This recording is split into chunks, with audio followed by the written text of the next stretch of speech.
मी Shailaja कलापुरे Riyansh material private लिमिटेडमध्ये as a board director म्हणून काम करते। ह्या काकांना आपण 1 महिन्यापूर्वी आपलं अमृत ज्यूस आणि ऑर्थोजी हे औषध आपण दिलं होतं। आपण त्यांच्या तोंडातूनच ऐकू की त्यांना काय त्रास होत होता आणि त्यांना ह्या आपल्या औषधामुळे काय रिझल्ट आहे। नमस्कार काका। नमस्कार। तुम्हाला पहिले काय त्रास होत होता? हात दुखत होता, दंड आणि खूप दुखत होता, तर असा हात वर सुद्धा निघत नव्हता। हे घेतल्या आणि अमृत ज्यूस घेतल्यापासून असा पूर्ण हात वर जातं आणि दुखणं पण थोडं कमी झालेलं आहे।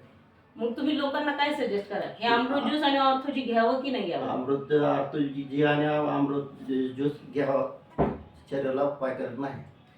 बघा मित्रांनो, ह्या काकांचा हात पहिले वर सुद्धा होत नव्हता, बघा आज किती छान वर जातोय। फक्त हे 1 महिन्याचाच हा रिझल्ट आहे।